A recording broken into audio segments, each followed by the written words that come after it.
아모스 5장 24절 말씀을 통해서 정의와 공의에 대해서 같이 살펴보도록 하겠습니다. 우리는 지난 시간에 세상을 심판하시리가 정의를 행하실 것이 아니니까 하는 창세기 18장 25절 모니터를 보시면 나오고 있습니다. 그 정의가 무엇인가 하는 것에 대해서 살펴보면서 우리 교회는 어떤 모습을 가지고 있는지 생각해 보도록 하겠습니다. 오늘 읽었던 본문의 말씀에 선지자 아모스가 왜 정의와 공의에 대해서 그렇게 힘있게 외쳐야 되었던 이유가 무엇인가를 한번 생각해 보도록 하겠습니다.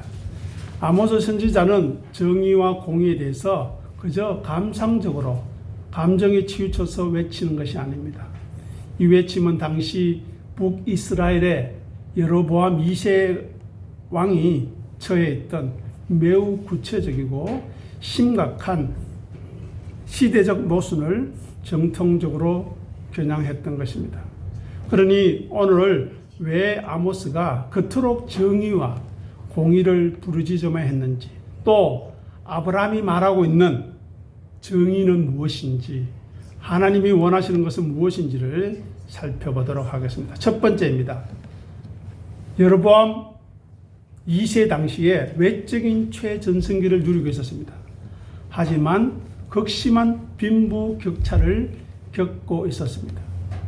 여로보암 2세에는 솔로몬 이후에 최고의 경제적인 호황기였습니다. 영토는 넓어졌고 무역은 활발해졌습니다.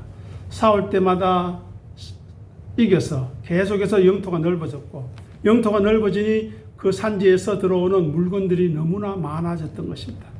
그러나 그 당시 넘쳐나는 부를 바탕으로 상류층은 호화로운 사치 생활을 즐겼다고 합니다.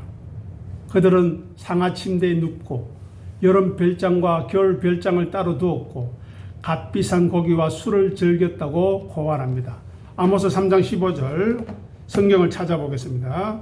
아모스가 넉 장밖에 되지 않으니까요. 3장 15절 앞으로 가셔서 같이 읽어보겠습니다. 겨울궁과 여름궁을 치리니 상하궁들이 파괴되며 큰 궁들이 무너지리라. 여호와의 말씀이니라. 자, 6장 4절 6절 또 다시 뒤로 가셔서 6장 4절에서 6절 읽어보겠습니다. 상하상에 누우며 침상에서 기지개를 켜며 양떼에서 어린 양과 우리에서 송아지를 잡아서 먹고 비파 소리에 맞추어 노래를 지질거리며 다윗처럼 자기를 위하여 악기를 제조하며 대접으로 포도주를 마시며 귀한 기름을 몸에 바르면서 요셉의 환난에 대하여는 근심하지 아니하는 자로다. 보십시오. 아모스 당시에 물질이 넘쳐났는데 그들은 어떻게 했습니까? 여름 별장, 겨울 별장, 여러 채의 집을 두고, 그리고 맛있는 것을 먹고, 그 다음에 즐거운 노래를 부르면서 포도주를 마시면서 몸에 귀한 기름을 바르면서 부드러운 피부를 만들어가면서 살아가는데 정작 요셉의 환난에 대해서는 생각하지 않더라는 것입니다. 문제는 이 번영이 낙수 효과로 이어지지 않고 약자들의 고혈을 짜낸 결과였다는 것입니다. 경제적인 부흥이 고루고루 흩어지는 것이 아니라 누리는 사람은 누리더라는 것입니다. 그래서 그렇게 풍요한 상황 속에서도 가난한 자들은 생존을 위해서 빚을 지고 있었습니다. 결국에는 신앙클레의 노예로 팔려가는 비참한 신세가 되었다고 합니다. 순서지 밑에 한번 보시기 바랍니다. 아모스 2장 6절 같이 읽어보겠습니다. 여호와께서 이와 같이 말씀하시되 이스라엘의 서너 가지 죄로 말미암아 내가 그 벌을 돌이키지 아니하리니 이는 그들이 은을 받고 의인을 팔며 신 한 켤레를 받고 가난한 자를 팔며. 자, 8장 6절 읽겠습니다. 은으로 힘없는 자를 사며 클레로 가난한 자를 사며 찌꺼기 밀을 팔자 하는도다. 보십시오. 이렇게 부가 편중되고 가난한 자가 생존권을 위협받는 상황이었다는 것입니다. 돈 없고 못 배우고 가진 것 없는 사람을 함부로 취급하고 있는 현실이었습니다. 그래서 약자를 보호할 공의, 자비로움과 나눔이 절실했기에 아모스는 정의와 공의를 외칠 수밖에 없었다는 것입니다. 두 번째로 성문에서의 재판이 타락했다는 것입니다. 고대 이스라엘에서 재판은 주로 도시 입구인 성문에서 장로들에 의해서 이루어졌습니다. 그래서 이곳은 사회 정의의 최후의 보루였습니다. 그런데 그 상황은 돈과 권력을 지닌 부유층이 재판관들을 매수했습니다. 아모스는 이들이 의인을 학대하며 뇌물을 받고 성문에서 약한 자를 억울하게 한다고 말하고 있습니다. 순서지 가서 우리 같이 읽어보겠습니다. 아모스 5장 12절 광고란에 있습니다. 읽어보겠습니다. 너희의 허물이 많고 죄악이 무거움을 내가 아노라. 너희는 의인을 학대하며 뇌물을 받고 성문에서 가난한 자를 억울하게 하는 자들다. 어떻습니까? 가난한 자를 신원을 보호해 줘야 되는데 가난한 자를 더 짓누르더라는 것입니다. 법이 약자를 위한 도구가 아니라 강자가 약자의 재산을 합법적으로 관치하는 그런 도구로 전락했다는 것입니다. 그래서 아모스가 정의와 공의를 외치는 이유가 법정에서 돈이 아니라 뇌물이 아니라 옳고 그름에 따라서 사리 판단을 분명히 해야 하는 판결을 내렸어야 했음에도 불구하고 구번인 것을 바로 펴는 사법 정의가 이루어지지 않고 있었다는 것입니다. 왜냐하면 이스라엘에 있어서 재판관이라는 사람은 단순히 자기의 생각이나 왕의 뜻을 따르는 것이 아닙니다.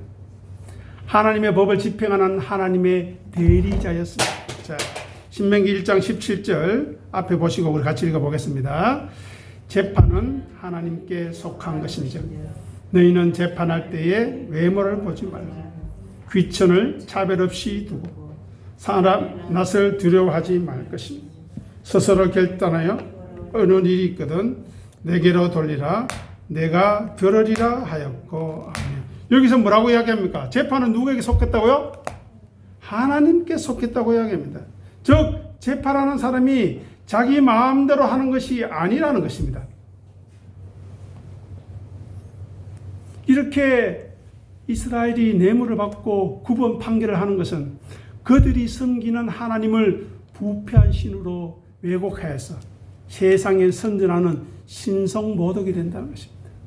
하나님의 이름을 더럽히는 것입니다.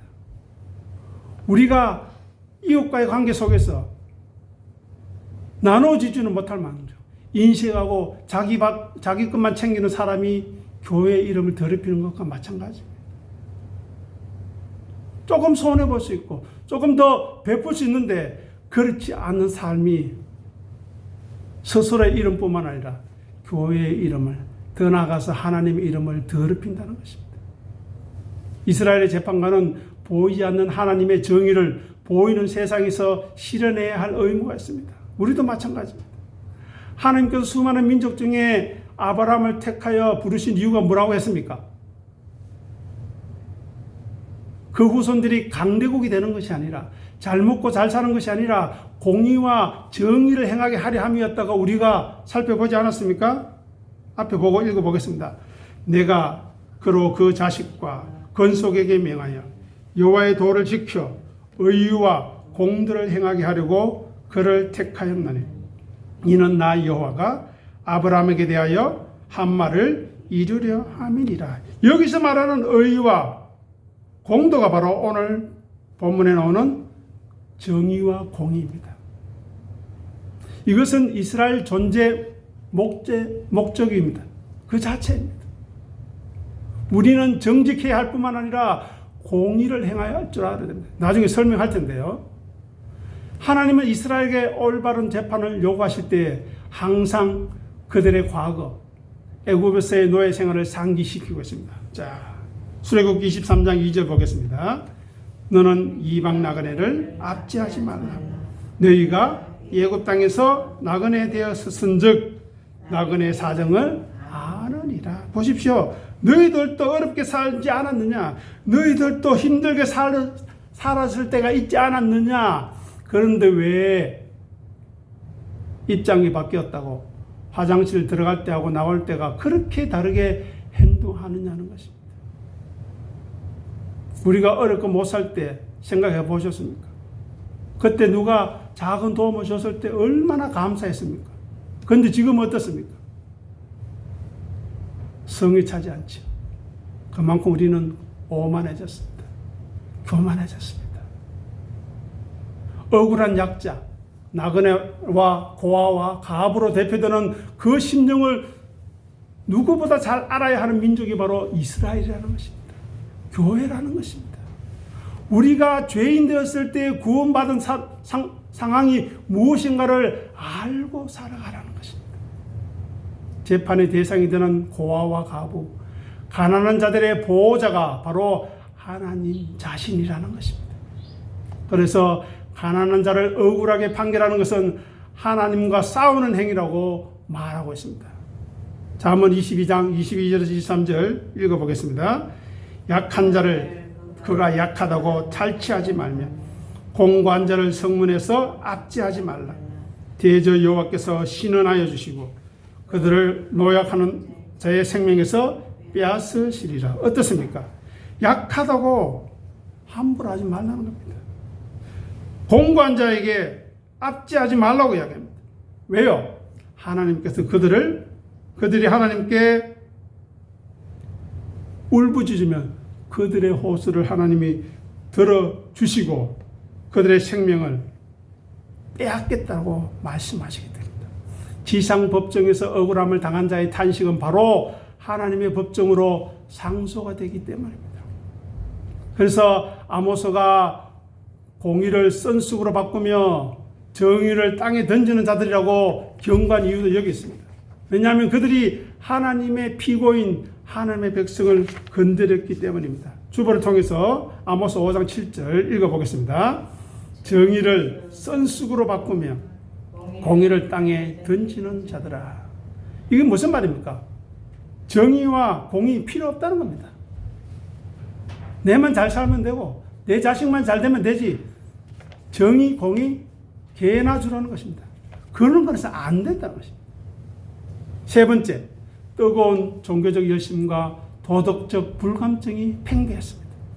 아이러니하게도 사회가 이렇게 타락했음에도 종교 사상은 역사상 가장 활발했던 시대가 여로보암 2세 시대입니다. 베델과 길갈 같은 성소에는 순례자들로 미어 터졌습니다. 교회에 사람들이 엄청나게 몰려왔다는 것입니다. 그들은 절기를 꼬박꼬박 지키고 최고급 희생 제물을 바쳤고 아름다운 악기 소리로 하나님을 찬양했다고 합니다.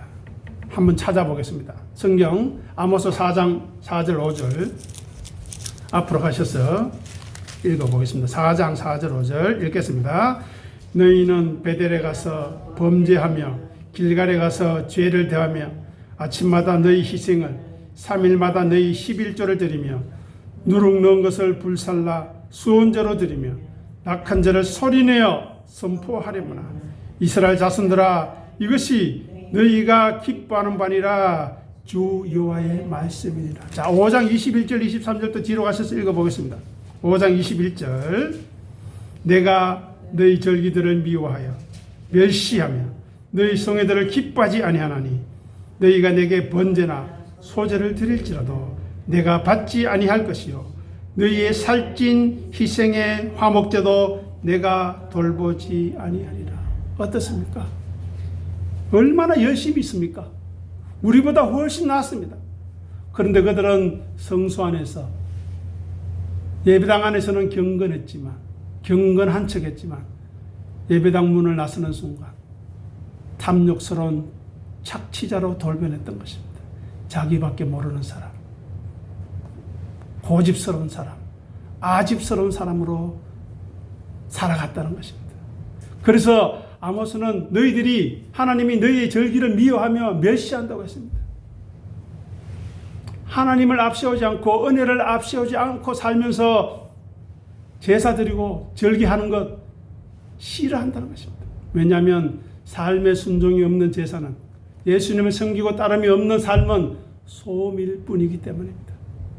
그래서 오늘 본문 아모스 5장 24절에서 정의와 공의가 등장하는 것입니다. 하나님은 값비싼 재물을 원하시는 것이 아니라는 것입니다. 물론 그것을 기쁘게 드리시는 것을 받으십니다. 하지만 그것뿐만 아니라 멈추지 않는 강물처럼 우리들의 삶 속에서 흐르는 공의와 정의와 공의를 원하신다는 것입니다. 종교 행위가 면죄부가 될 수 없다고 지적합니다. 하나님을 알고 순종하는 삶이 사회적 관계 속에서 나타나야 한다는 것입니다. 나보다 남을 낮게 여기는 겸손한 마음으로 상대를 만나야 합니다. 어떻게 하면 상대를 뜯어먹을까? 어떻게 하면 상대를 통해서 나이가 빛날까? 그런 생각을 해서는 안 된다는 것입니다. 상대가 나보다 가진 것이 더 많았어, 누리는 것이 많다고 할지라도, 내가 상대보다 가진 것이 적어서 마음의 불편함이 있다 할지라도, 다툼과 허영보다, 시기와 질투보다 하나님 앞에서 내가 진실한 사람인가 생각하라는 것입니다. 가진 것을 족한 줄로 알고 생명의 율법이 무엇을 가리키는지, 말씀이 무엇을 지향하는지 생각하라는 것입니다. 왜 율법을 통해서 하나님을 섬겨야 하는 백성으로 살아가야 하는지 제발 생각하라는 것입니다. 그리고 계속해서 반복되는 제사를 통해서 인간의 연약함과 나약함의 실체가 무엇인지를 생각하라는 것입니다. 왜 참된 구원자, 메시아, 중보자가 필요한 것인지 생각하라는 것입니다. 그리고 하늘의 하나님께 구원의 손길을 펴주시기를, 은혜 주시기를 기다리는 삶을 살라고 말하는 것입니다. 네 번째로, 그들은 선민 사상에 기반한 거짓 안도감에 취해 있었습니다. 이스라엘 백성들은 자신들이 하나님의 선택받은 백성, 선민이기 때문에 하나님이 결코 자신들을 버리지 아니할 거라는 잘못된 확신, 여호와의 날에 대한 오해를 가지고 있었습니다. 마치 교회에 출석하면, 교회에 왔다 가면 구원이 보장되는 것처럼 착각했다는 것입니다. 자기 믿음이 무엇인지 생각하지 않고, 자기가 믿는 하나님이 누구신지 알아가려고 하지 않고, 자기의 삶을 수정하거나 회개하지 않고, 예수님을 섬기고 따름으로 내가 믿음의 사람임을 확정하지 않고 그저 껍데기로만 살아간다는 것입니다. 그래서 그들은 이야기합니다. 여호와께서 우리와 함께 계시니 재앙이 우리에게 미치지 아니하리라. 자, 아모스 5장 14절 성경을 통해서 읽어보겠습니다. 너희는 살려면 선을 구하고 악을 구하지 말지어다. 만군의 하나님 여호와께서 너희의 말과 같이 너희와 함께 하시리라. 뒤집어서 보면 됩니다. 거짓말하고 있다는 거죠. 문제는 그들이 언약의 특권만 누리려고 했지, 언약이 주는 의무, 거룩한 삶을 저버렸다는 것입니다. 그래서 아모스는 여호와의 날이 너희가 기대하는 빛의 날, 기쁨의 날, 복된 날, 행복한 날이 아니라 어둠의 심판이 될 것이라고 경고하는 이유가 바로 여기 있습니다. 5장 18절에서 20절 찾으셔서 우리 읽어보겠습니다. 화 있을진저 여호와의 날을 사모하는 자여, 너희가 어찌하여 여호와의 날을 사모하느냐? 그날은 어둠이요 빛이 아니니라. 마치 사람이 사자를 피하다가 곰을 만나거나 혹은 집에 들어가서 손을 벽에 대었다가 뱀에게 물림 같도다. 여호와의 날은 빛없는 어둠이 아니며 밤낮 없는 캄캄함이 아니냐. 보십시오. 자기들이 생각하고 자기들이 기대했던 여호와의 날과 전혀 다르다는 것입니다. 그래서 아모스가 오늘 본문에서 정의와 공의를 외치는 이유가, 선지자 아모스가 볼 때 당시 북이스라엘의 사회는 성전 제물이 기름이 강물처럼 흐르고 있었는데, 정작 거리에서는 자신의 발걸음마다는 억울한 피눈물만 흐르고 있었고 정의가 메말라 있었다는 것입니다. 가뭄에 메말라버린 개천처럼 물을 주지 못하는 종교는 가짜가 아니겠습니까? 그래서 아모스는 잠시 반짝거리는 종교적인 열심과 이벤트를 멈추고 일상에서 마르지 않는 강처럼 끊임없이 공정한 재판과 정의이죠. 이웃사랑, 공의지요. 그것을 흘려보낼 것을 우리에게 역설하고 그 길만이 살 길을 우리에게 가르쳐 주는 것입니다. 자, 그러면 선지자 아모스가 왜 정의와 공의를 구분해서 말하는가? 그것을 한번 살펴보겠습니다. 우리나라 성경에서는 정의와 공의를 혼용해서 사용합니다. 번갈아 사용하게 됩니다. 하지만 원어인 히브리에서는 미슈파토와 체다카는 분명한 의미상의 차이가 있습니다.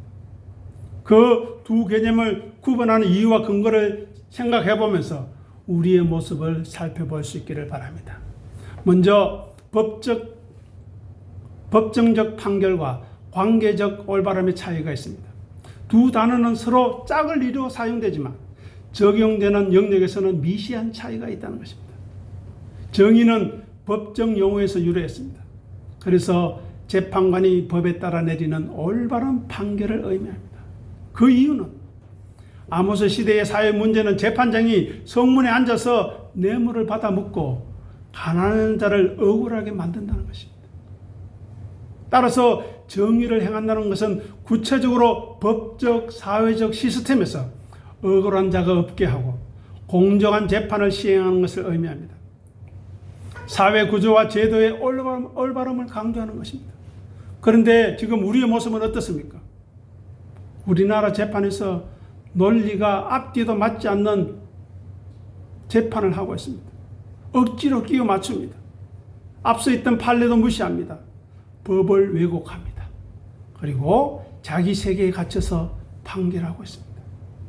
법관들 사이에서는 이런 속설이 있다고 합니다. 강자에게는 깐깐하게 법을 적용하고 약자에게는 여유롭게 적용하라고. 그런데 뒤집어져서 적용하고 있다는 것입니다. 정의에 비해서 공의는 기준에 부합한다. 관계에서 신실하다는 의미입니다. 즉 하나님과의 의로운 관계를 말할 때 체데카입니다. 하나님과 사람, 사람과 사람 사이의 언약적 관계를 올바르게 유지하고자 하는 성품의 공의입니다. 그것은 바로 법적인 차별을 넘어서 이웃을 자신의 몸처럼 아끼며 돕는 도덕적 성품과 자비로운 행위를 뜻한다는 것입니다. 이것은 제도가 아니라 공동체 구성원의 마음가짐과 삶의 태도를 강조하는 단어입니다. 약한 자, 가난한 자, 궁핍한 자, 억울한 자에 대한 공감과 유대감을 가지고 살펴보는가 하는 것입니다. 두 번째로 회복적인 조치와 예방적인 삶의 차이입니다. 기능적인 면에서 정의와 공의는 작동하는 방식이 다릅니다.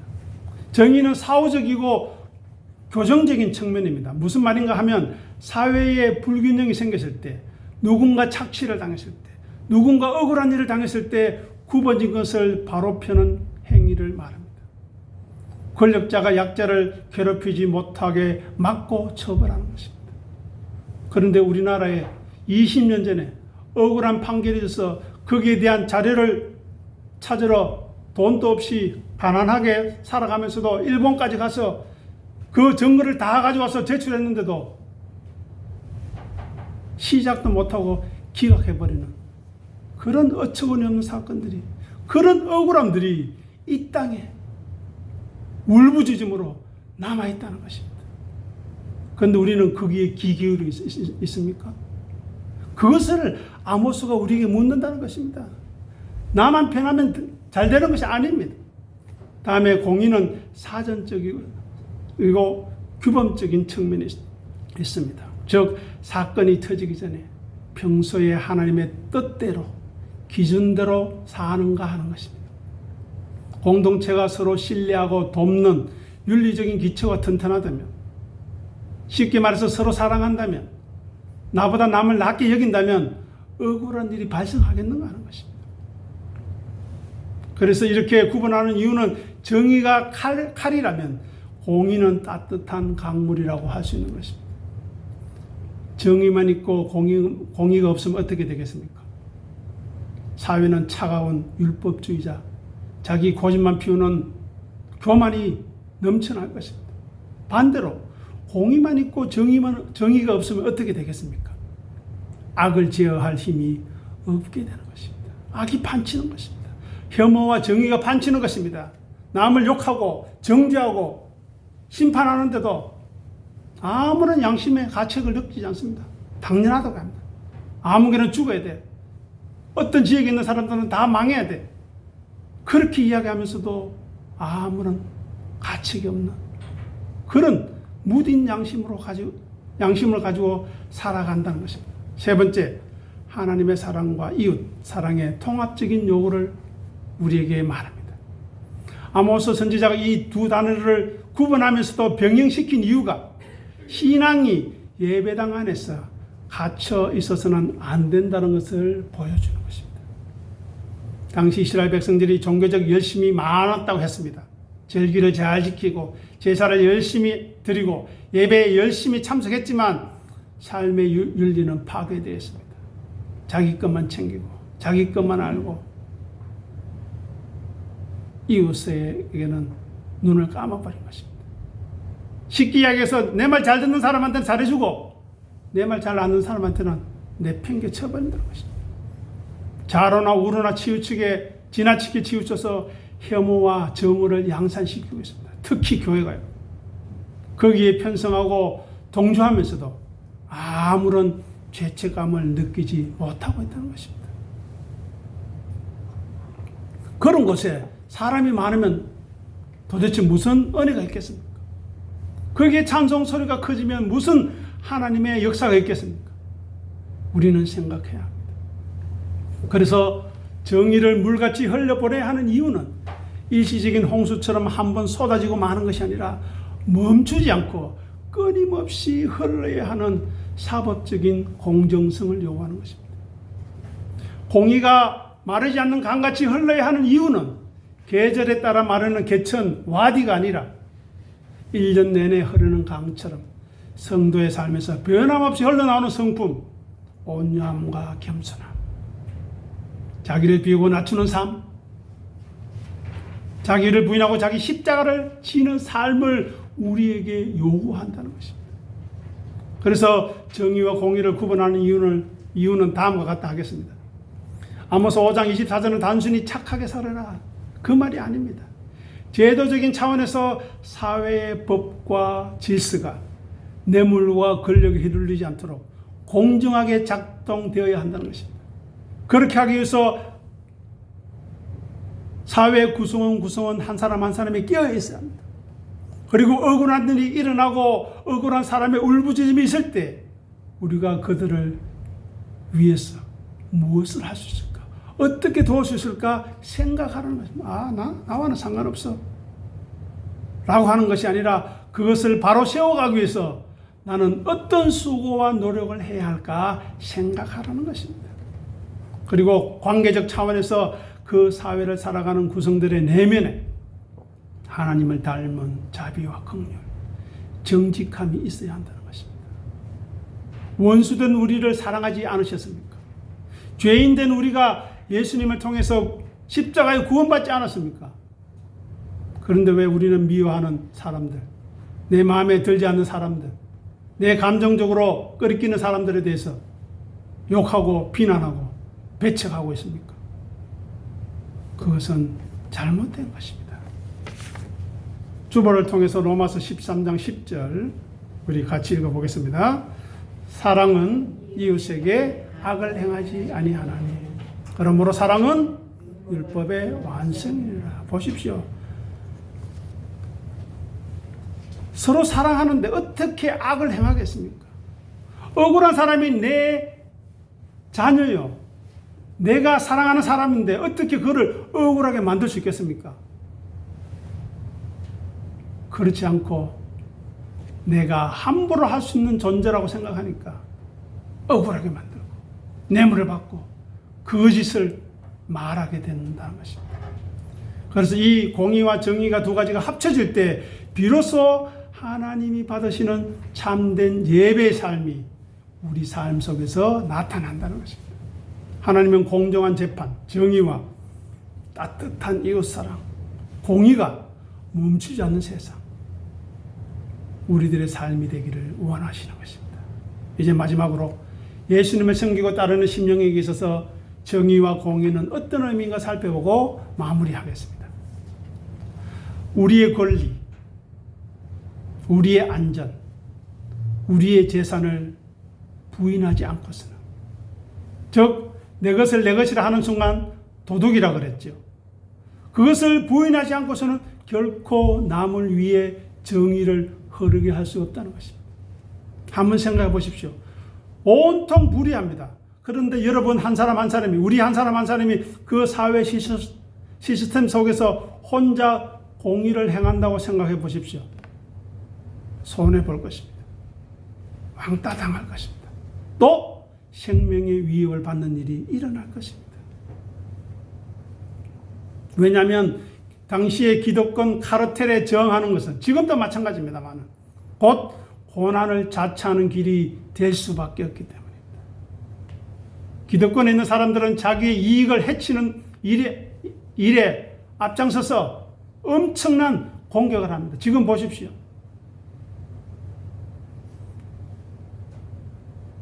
많은 집을 가지고 있는 사람들에 대해서 정당한 세금을 내라고 하는데 난리 났습니다.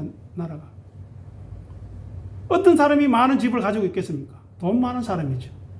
판사, 검사, 교수, 의사, 부동산 업자들, 돈 가진 사람들이 합니다. 언론들. 그런데 우리는 어떻습니까? 살 집도 변변치 않지 않습니까? 그런데 우리는 분명한 정의가 일어나는 것에 대해서 고민하지 않고 그래서 동조해버립니다. 우리가 얼마나 우리 삶 속에 정의가, 공의가 없는가 나타나고 있습니다. 집 없는 사람들의 아픔, 서름 우리가 알지 않습니까? 집이 없었을 때. 그런데 왜 그들의 억울함을, 그들의 어려움을 생각하지 않고 있는 사람들의 편을 들고 있습니까? 우리가 그만큼 넉넉해졌다는 이야기입니다. 배불렀다는 이야기입니다. 그래서 공의를 행한다는 것은 타인의 억울함을 풀어주기 위해서 내 삶을 손해보는 자리에 내어놓는 것입니다. 그것이 바로 십자가의 본질입니다. 타인의 고통, 타인의 눈물, 타인의 아픔을 나의 고통으로 짊어지는 책임감, 정의를 위해서 기꺼이 핍박받을 것을, 손해볼 것을 두려워하지 않는 태도가 바로 자기 십자가인 것입니다. 세상 속에서 나의 탐욕을 십자가에 못 박고 그 틈으로 하나님의 정의가 이웃에게 흘러가게 하는 것이 자기 부인인 것입니다. 우리가 오늘 읽은 아모스는 넉 장밖에 되지 않습니다. 제가 세려봤습니다. 한 장, 두 장, 석 장, 넉 장밖에 되지 않습니다. 물론 9장으로 구성되어 있지만 꼭 오늘 집에 돌아가셔서 한번 읽어보시기 바랍니다. 돈 많고 물질이 풍요한 사회에 어떻게 처절한 억울함과 아픔이 기록되어 있는가 살펴보시기 바랍니다. 그래서 우리는 세상 속에서 우리의 탐욕을 십자가에 못 박아야 합니다. 우리가 어려웠을 때, 집 없었을 때, 배고파서 우리의 배고픈 배를 움켜잡았을 때를 생각해야 한다는 것입니다. 그것을 생각하고 이스라엘 백성들이 애굽에서 종노릇 할 때를 생각했던 것처럼 우리가 은혜 받기 전 죄인의 자리, 원수된 자리에 있었던 것을 생각하는 것처럼 우리의 탐욕을 십자가에 못 박고 그 틈으로 하나님의 정의가, 공의가 흘러가도록 해야 한다는 것입니다. 예수님이 자신의 피를 흘려서 온 인류를 구원하셨습니다. 이것이 최고의 공의 아닙니까? 그 구원으로 인하여 우리들이 구원을 입었기 때문에 우리의 기득권, 우리의 가진 것을 십자가에 죽임으로써 이 세상에 정의의 생명수를, 공의의 강물을 공급할 수 있는 통로가 되어야 한다는 것입니다. 아무 개와 이야기하니까 답답하고 가슴이 아프고 힘든데 어떤 분과 이야기하니까 속이 시원하구나. 나를 이해해 주는구나. 나를 위해 기대해 주는구나. 어떻게 저렇게 낮은 자리에 있을까? 라고 하는 그런 고백을 들을 수 있기 바랍니다. 제가 신혼 초기에 결혼생활의 어려움에 대해서 우리 건승구 교수님, 돌아가신 건승구 교수님에게 조언을 구했더니만 저보다 더 어려운 상황을 이야기하더라고요. 그러니 저는 그때 입을 닫아버렸습니다. 예, 저는 아직 멀었습니다. 나는 그런 위로를 받았듯이 저와 여러분들이 억울함을 당하는 사람, 고통을 당하는 사람, 억압받는 사람보다 더 밑에서 그들을 위로할 때에, 자기 본과 자기 십자가를 지는 삶으로 위로할 때에 하나님이 우리를 기뻐하신다는 것입니다. 왜냐? 예수님이 그러하셨기 때문입니다. 그래서 오늘 본문에 있는 것처럼 오직 정의를 물같이, 강물같이, 공의를 마르지 않는 하수같이 흐르게 하고 있는가? 우리를 통해서 정의와 공의가 흘러가고 있는가? 아니면 내가 거기서 막고 서서 불의를 행하고 있지 않는가? 생각하는 귀한 시간이 되기를 간절히 소원합니다. 기도하겠습니다. 아버지 하나님, 은혜를 감사합니다.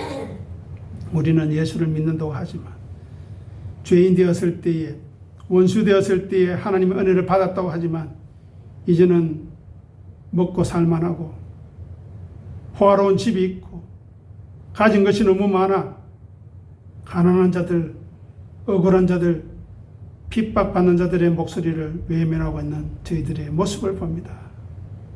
주님, 불쌍히 여겨주시옵소서. 하나님께서 분명히 말씀하셨습니다.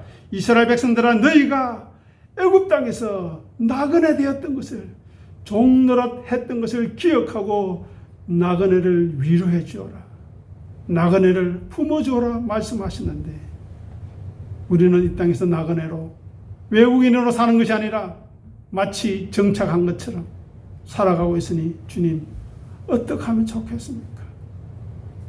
우리를 통해 정의와 공의가 흘러가는 것이 아니라 그 길목을 막고 서서 하나님의 이름을 욕되게 하며 예수 그리스도의 십자가의 은혜를 더럽히는